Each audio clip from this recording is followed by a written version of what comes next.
welcome to the Black Tower. I'm your host, your guide, your brother, the sorcerer Armanasul. Been a while. So, this is March. Come the 23rd, Aries will rise. As far as constellations go, it is the first in the gates that we will pass in this year-long thing of working with the Azonei, the mighty Kingu. So, what do we need to be able to do this? Well, I'm going to make this a two-parter type video in one video. Actually, it's not going to be like two videos, but it's going to be two parts. First things first, I'd like to show you how to make a fetch. What is a fetch? A fetch is an item or object that connects you to a realm or an astral form of something, whether it be like a ring in real life, in the physical world versus a ring that is on the astral. That's just an example of what a fetch is. It anchors an astral version to a physical version. And to do that, we're going to need an item. For this, we're going to use a black rock, smooth, flat. You can get these at any craft store. I got this from a store called Hobby Lobby. They sell all kinds of arts and crafts stuff. 3-pound bag of black stones for $3. And out of it, I managed to get 4 perfectly flat, smooth stones. Now, unlike a normal thing, what we're going to be doing is we're going to be drawing, come the 23rd of March, we will be drawing the constellation on this flat black stone. What are we going to be drawing? Just the constellation. See that? Now you can draw the lines in it, or you can just put the dot. Look up, go on Google, hit Aries constellation, find the images, and find that symbol. And on the day of Aries, on March 23rd, preferably at a nighttime or whenever, we're going to be painting on our rock. Yes, our rock. In this case, now after a year, you're going to have 12 of these, and they're going to be used as a circle. So you need to take care of each stone, and through the ritual working of walking the gate, so forth and so on, and touching this and using this as a focal tool to project yourself to the constellation, it will become a fetch. So that every time you touch it, pick it up, work with it, it automatically connects you to that realm. Now, in the Aurelia, it goes into working with the Agigi and these ancient ones, these ancient beings. And anyway, so what it's about really is that just like with the 7 gates that you've already walked, you're going to be walking 12 more gates. But these 12 gates are to imbue you with a power, whereas the initial 7 planetary gates were used to align you, cleanse you, purify you, and all this other stuff. These gates are the constructive gates. These are the ones that actually remake your soul in a more powerful, stronger form. And to do that, we're going to need a black stone, so smooth, so pretty, about the size of the palm of your hand. Now, what's so important about these touchstones is that they actually represent the 12 constellational beings, the shining herd, so forth and so on. But the thing about this is that at the end of a year, you're going to have 12 of these. And now each one represents a piece of the spine, the serpent's spine, the backbone, Leviathan, if you can believe that or not, which in ancient days was referred to Tiamat. So in this sense, we walk the serpent's path. And at the end of the year, when you have 12 of these, you can then cast the circle about you using these instead of the flower and stuff. And this will allow you to project to any of the 12 zones that you wish, so forth and so on. So it'll be like a portable circle that you haven't got to really clean up. You just got to pick them up. But that's the easy peasy of it. Isn't all that. It's not really about that. It's about making a usable tool, a portable circle that you can carry with you anywhere. Now, what is this gate and how do you do this? Well, this has taken me quite a while, and this is a bit of an emotional day for me. I've been putting this video off and putting this video off. Today's the anniversary of my father's death. Now, you might think, oh, he's missing his father. No, I'm more in contemplation of the lessons he taught me.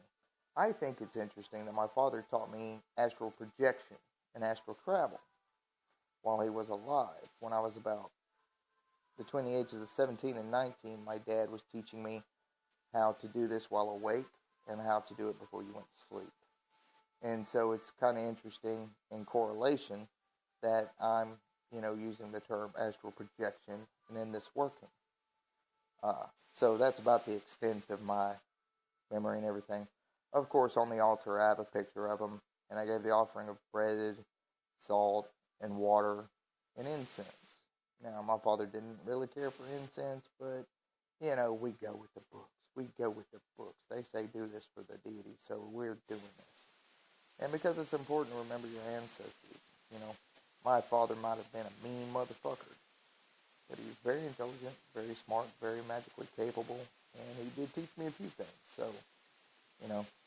and so for that I am appreciative. And so this makes the first year I've actually broke out his picture and actually gave an offering to him that he may not thirst nor hunger. I don't really know why I did that. I just did. It felt right. It felt like something to do, so I went with it. And called him by all the names he's known by,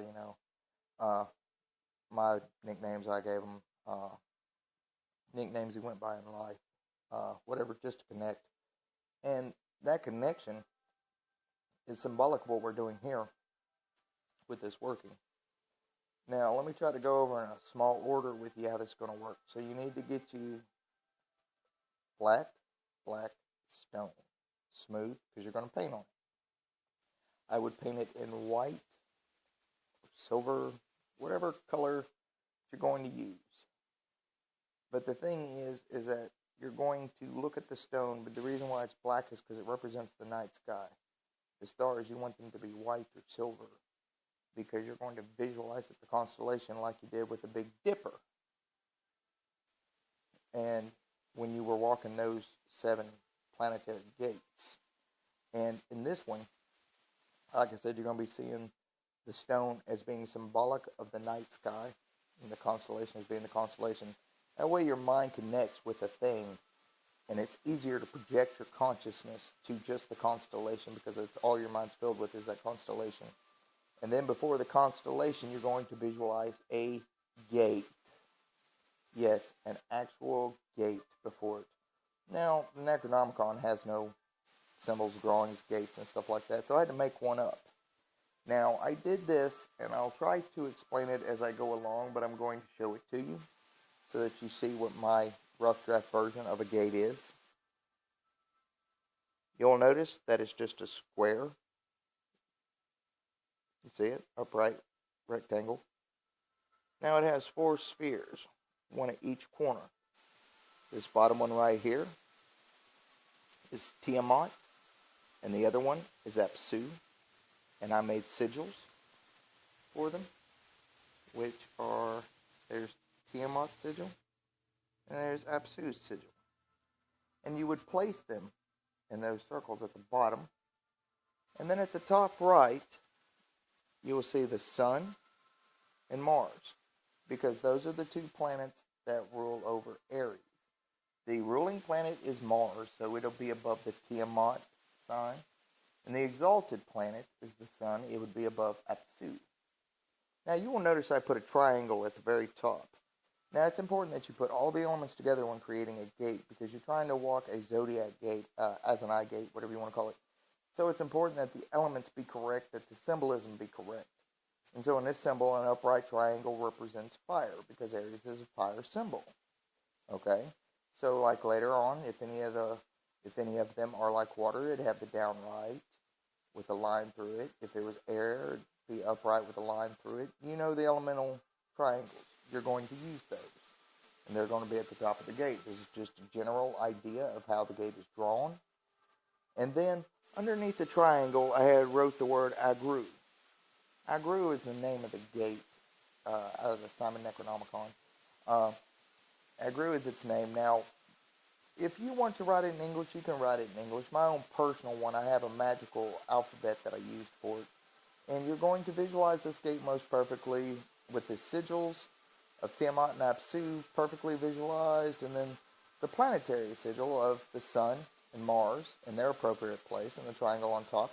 And then the sign of the ram, the zodiac symbol, see, in the center of the triangle, because the powers that we're summoning or that we're calling forth is Aries energy. Now, I made a sigil for Aries, for Agru, which you can see right there. That is the sigil for Agru. Now, why is it right there? Because you're going to visualize the gate and to empower the gate so that it connects and opens the gate of Aries, because its Sumerian, Mesopotamian, Babylonian, Akkadian name, whatever, is Agru. I made a sigil for it so that it's perfectly representative of the right gate, the correct gate, the gate that I'm trying to connect with and open. And so when it flashes or shines or shimmers, it's activated. And then that symbol is going to fade from your mind. And then comes the real work. The being for Aries that we're going to be calling is Kingu. Now, we need a sigil for Kingu. Now, we're going to visualize, let me see if I can get it right. That is the sigil for Kingu. Visualize it most strong after the gate's been activated. Visualize seal of Kingu here to your third eye. Project it dead center like the Agru was, like the sigil for Agru. And then begins the calling. The calling of Kingu, of these workings. Give me a second here. I have to flip these pages. It's over there. All right. So, now the wording had to be a little bit different for this particular gate, because you're dealing with Ganzir as otherworld. So, of course, so the words have to change. And here's what I mean by that. You remember the Zakia Kampa, Ziana Kampa, Zidingir Kampa, Kia Kampa, Zidingir, Anna Kampa? Yeah. Well, not in this realm. As Ganzir is otherworld, the wording is different. Zikutu Leth Kampa, Zimarutuk Kampa, Ziagigi Kutu Leth Kampa, Ziagigi Maratuk Kampa. Come, O thou spirit, and in this case, Kingu, by the power word. What is the power word here? Well, that's the name of the gate from which Kingu arrived, Agru. So by the power word Agru, hear my call, answer my urgent prayer. Visualize the sigil till it flashes, commune with the spirit, give offerings, etc. And then, of course, you would close with a, I thank thee, O Spirit, in this case Kingu, for answering my call and prayer to thee. Go thee now to thy abode in peace, with harm to neither man nor beast. Salah, zi kutulat kampa, zi marutuk kampa, zi agigi kutulat kampa, zi agigi marutuk kampa. And this is just the simple working now. This is going to be in the middle of it. Now, when you're doing this, you're going to want to employ the signs. Now, what are the signs? Well, for opening the thing, you're going to want to use the sign like this. This opens the gate. You would be with your left hand making this symbol, projecting the energy towards the gate while you give the calling itself, the Zikutu left Kampa, because it opens the way. And then when you got done and you were closing it, your left hand would have 4 fingers up instead of 3, and you would get the closing. Now, with your right hand with the closing, you want to draw the elder sign, which is, I don't know, it's probably too small to see, but I'll try to, there it is, right there, see it? 2 dots, a circle. That's the elder sign. You're going to want to close it. seal it with the right hand, drawing the seal while using your right hand to close the gate. And this is how you would do this, okay? Now, for those of us who are a little bit more into the actual ceremony, the ritual, the gate walking, and so forth and so on, I also got the ritual order. Okay, so you would set up the circle as normal, your flower circle, everything else. And you would have like a folding coffee table like thing. I don't know, like a TV dinner tray table, something like that. It would be dead center. So you would set up your flower circle, everything else. And, but for this, you're going to want to visualize 4 thrones to each of the 4 quarters. Now, this I've been saying about Uster, Sed, Lamas, Natig, and how they're important.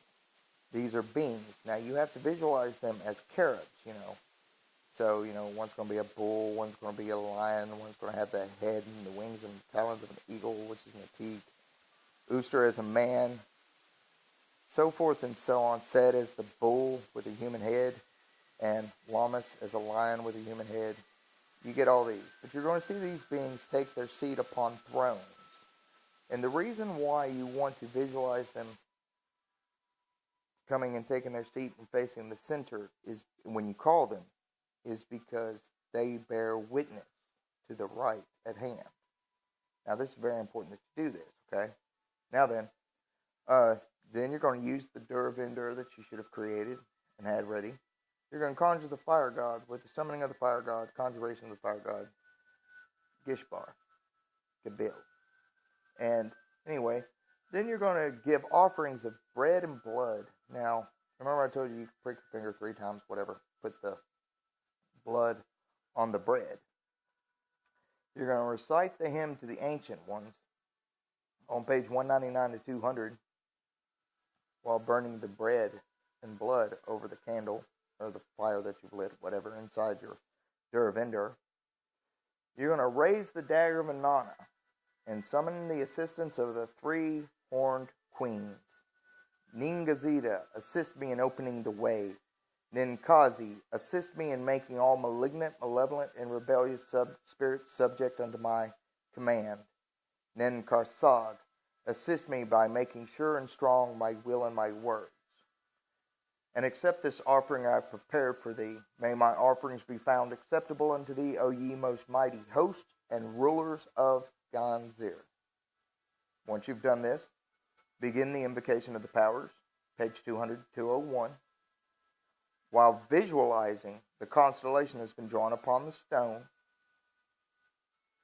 And after you've done this for a bit, project yourself in the outer space till you're standing there seeing the constellation in full glory. Then you're going to visualize the gate that I showed before the constellation.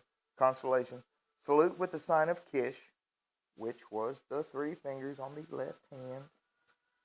Just like this. Begin the invocation. Salute with the sign of Kish while calling upon Kingu. And I gave the calling of Kingu. After you have successfully called and communed with Kingu, give thanks and begin the closing. While sealing the gate with the elder sign and the sign of Koth, and the sign of Koth is 4 fingers, thumb folded inward towards palm. These are power signs. These are mudras. Okay? Thank and release the Watcher and the Fire God. Now, this next bit is very, very, very important. Recite the exorcism of the crown of Anu, page 78 to 79. This cleanses the soul and the spirit. Recite the incantation against the ancient ones, page 84 and 85. Now, with these ancient ones, you're thinking, oh, but I just got not those. You want to get rid of the malignant, malevolent, the crap that you didn't want, the dangerous ones, the ones that actually harm you, Rabishu-ish, Mascom-ish, whatever, foolish, whatever, Ban Rabishu, Ban Mascom, Ban Hul. But you want to do that, and then you want to clean the ritual area by sweeping up your flour or whatever like that. And then you want to burn some bread and salt as an offering and recite the Anu Shub Amgi Gapsu Kish Agigi Garshagda Sisi Amaradaya on page 99. Now, the reason why you want to do this very last, before you needed the area just consecrated, just charged with energy so that you could project and go towards the gate. It would have been kind of counterproductive to have done this cleansing and everything beforehand. Because like it says in some of Michael W. Ford's work, in Calchai summon thee, which is filth.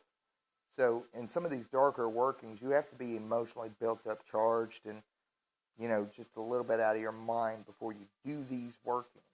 And so you don't want to put it into order until the end, because you've broken through, you're working into the deeper recesses of the consciousness, then you're banishing the demons thereof, you're exercising your spirit, you're cleansing your soul, and then you're cleansing and consecrating the area that you've done these workings in so that there's no remnant left over. And this is why you do this.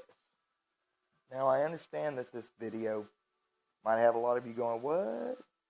But if you'll go back and listen to it and watch it over, the instructions are very clear. I want to give a shout out to my brothers at the Black Tower and to all my viewers. I appreciate every single one of you. Peace and blessings from me to you.